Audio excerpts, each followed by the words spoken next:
నమస్తే అండి. నేను వాణి. ఈరోజు మనం 'అర్చన వెడ్స్ అభి' రెండో భాగాన్ని వినేద్దామా? ఈ స్టోరీ కనుక మీకు నచ్చినట్లయితే ప్లీజ్ లైక్ చేసి షేర్ చేయండి. అర్చన బుక్స్ తీసుకొని వెనక్కి తిరగగానే వెనకే ఉన్నాడు అభి. ఒక్కసారిగా భయం వేసింది అర్చనకి.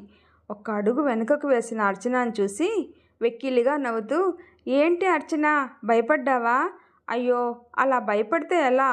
మనం ఫ్రెండ్స్ కదా అని తన హ్యాండ్ని షేక్ హ్యాండ్ కోసం అన్నట్లుగా ముందుకు చాపాడు.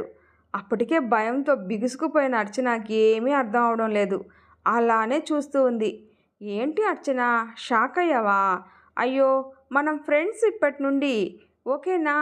ఇలా నీ హ్యాండ్ ఇవ్వు అని తన హ్యాండ్ తీసుకొని గట్టిగా షేక్ హ్యాండ్ ఇచ్చాడు.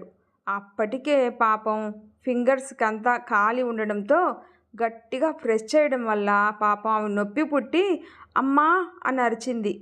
కానీ అంతకుముందే తన రూమ్లోని సౌండ్ సిస్టంలో మ్యూజిక్ ఆన్ చేయడం వలన తన అరుపు బయటికి పాపం వినపడలేదు. నొప్పితో విలవిలలాడిపోతూ కళ్ళ నిండా కన్నీరుతో జాగ్రత్తగా బుక్స్ తీసుకొని హాల్లోకి వచ్చింది అర్చన. ఛీ, దీన్ని ఏడిపించడం కోసం అనవసరంగా దీన్ని ముట్టుకున్నా, హ్యాండ్ వాష్ చేసుకోవాలి అని వెళ్ళి హ్యాండ్ వాష్ చేసుకుని వచ్చాడు అభి.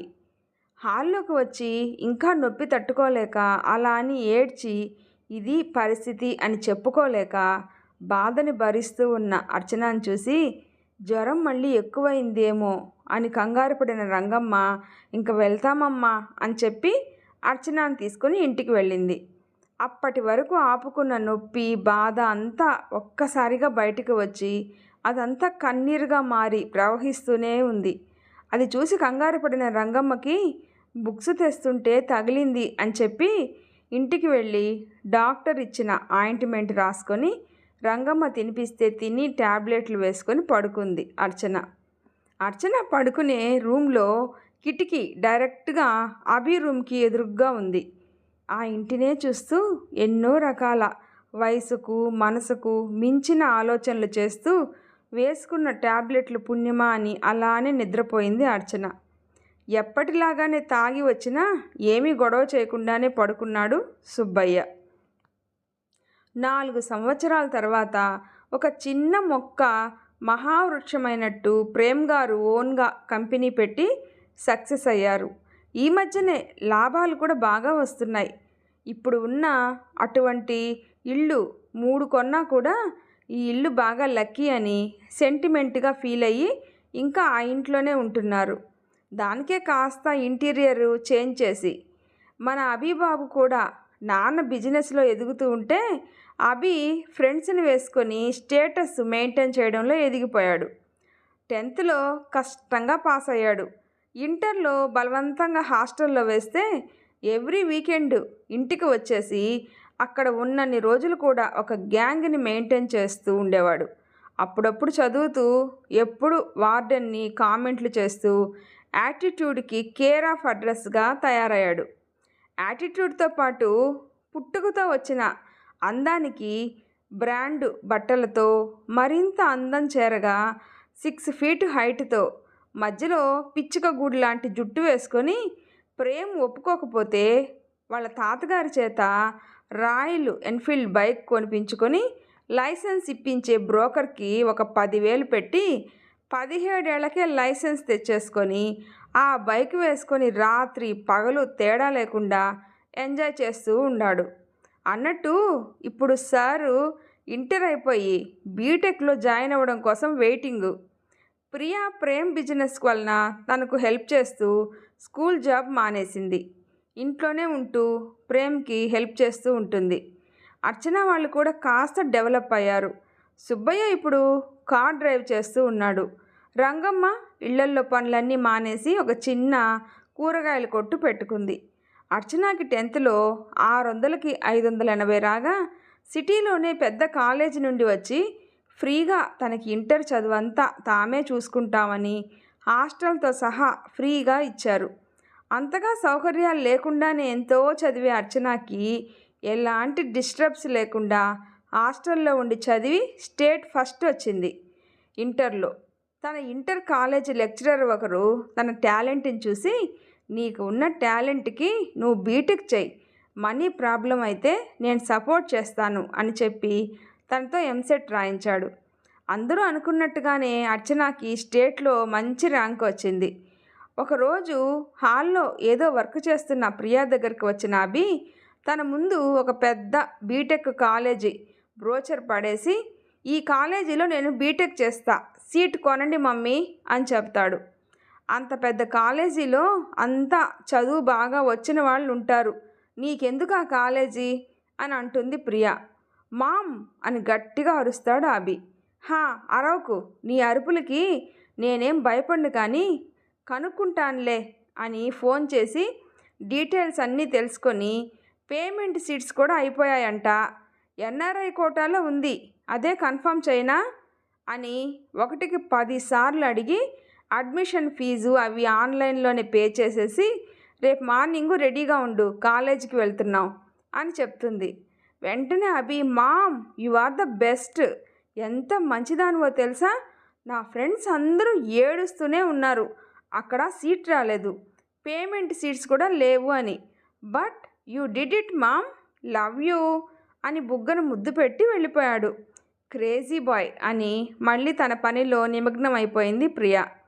అసలు అభికి తెలియని విషయం ఏంటంటే అభి ఇంటర్ ఎండింగ్లోనే ప్రియా ఇప్పుడు అభి చెప్పిన కాలేజీలో అడ్మిషన్ తీసుకుంది.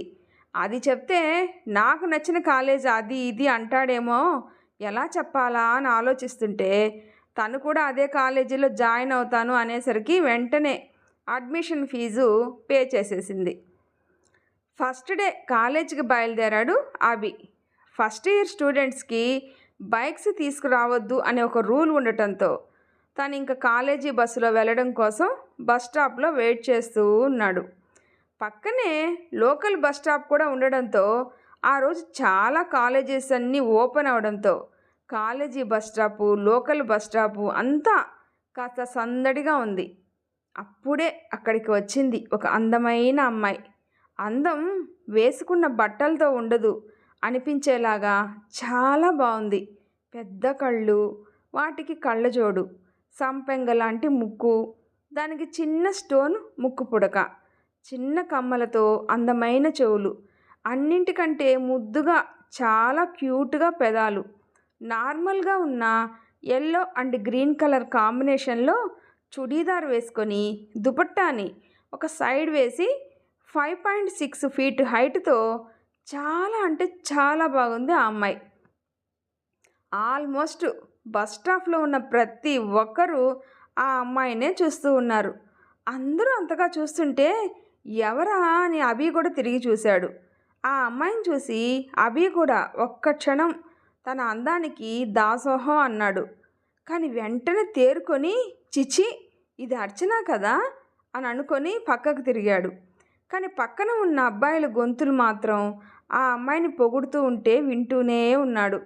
కాస్త చిరాగ్గా కూడా అనిపించింది అభికి.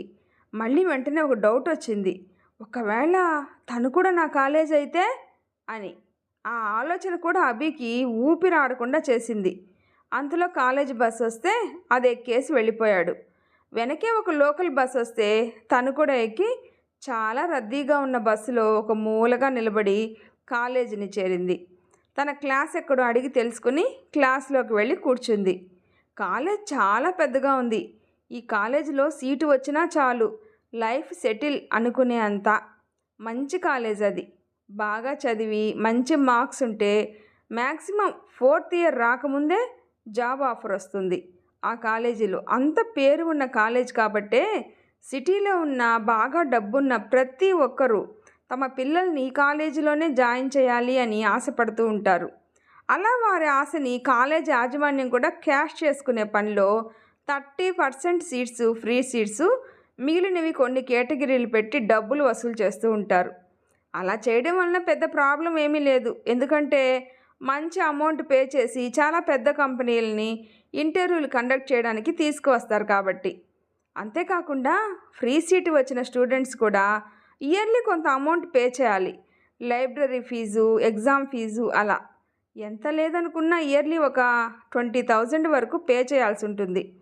తనతో తన ఫ్రెండ్స్ కూడా జాయిన్ అవ్వడంతో అలా కాలేజ్ మొత్తం తిరిగి క్లాస్లోకి వచ్చిన అభి అర్చనను చూసి షాక్ అయిపోయాడు. చాలా కోపంగా తన దగ్గరకు వెళ్ళి తన హ్యాండ్ పట్టుకొని పైకి లేపాడు.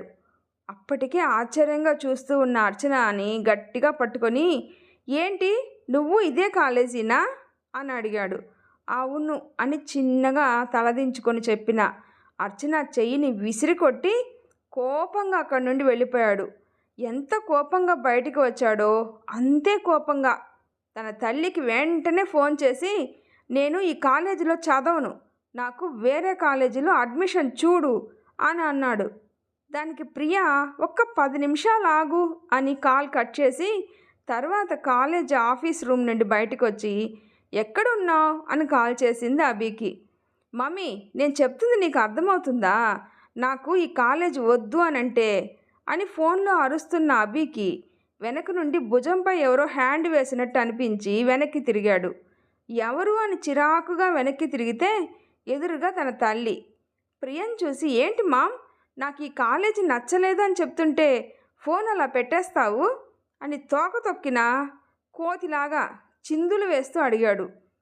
సారీ నాన్న, అక్కడ సిగ్నల్ లేదు, నువ్వేదో చెప్తున్నావు, కానీ నేను నీ సర్టిఫికేట్స్ అన్నీ సబ్మిషన్ చేస్తున్నా, అందుకే బయటికి వచ్చి మాట్లాడొచ్చులే అని కట్ చేశా. చెప్పు, ఏంటి, ఏమైంది, ఈ కాలేజ్ ఎందుకు నచ్చలేదు అని అడిగింది. అది ఆ పని మనిషి కూడా ఇక్కడే చదువుతుంది, అది చదివే ప్లేస్లో నేను చదవను, నాకు ఇష్టం లేదు ఈ కాలేజ్, నేను వేరే కాలేజీలో జాయిన్ అవుతా అని ఇంకా కోపంగా అరుస్తూనే ఉన్నాడు అభి.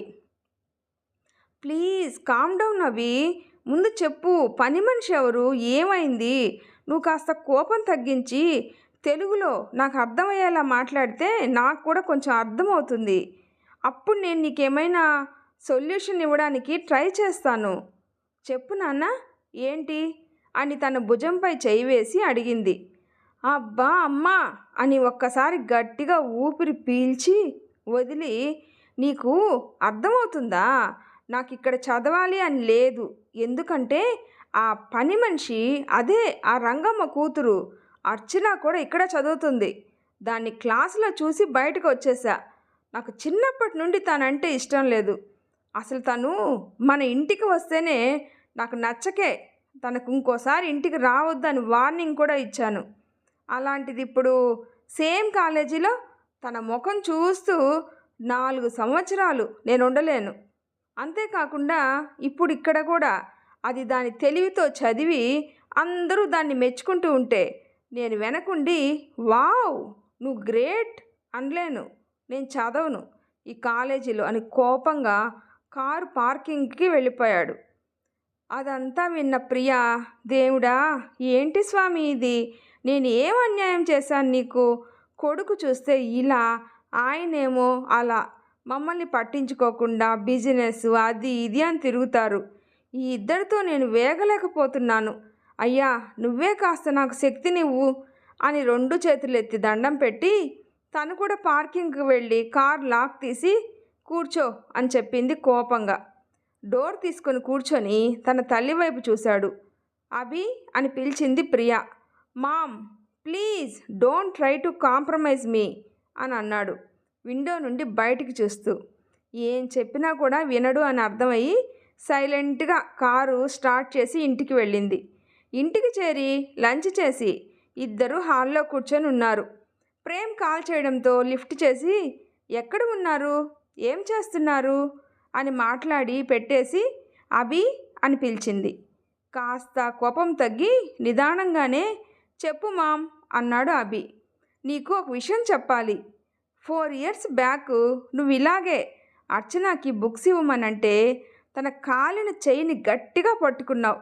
పాపం అప్పుడు ఆ బొబ్బలన్నీ చితికి చెయ్యి అంతా ఇన్ఫెక్షన్ అయింది తనకి. దానివలన 1 month పాపం కనీసం తన చెయ్యితో అన్నం కూడా తినలేకపోయింది ఆ అమ్మాయి. అప్పుడు తను కావాలనుకున్నా వాళ్ళ అమ్మ అనుకున్నా కూడా నువ్వే చేశావు అని చెప్పి కనీసం తనకి అయినా హాస్పిటల్ ఖర్చులైనా మనతో పెట్టించుకునేవాళ్ళు. కానీ వాళ్ళు కనీసం అలా చేయలేదు. అంతేకాదు మన మీద కోపం కూడా చూపించలేదు. రంగమ్మ ఎప్పటిలాగానే మన ఇంటికి వచ్చి నువ్వు చెప్పిన పనులన్నీ చేసింది.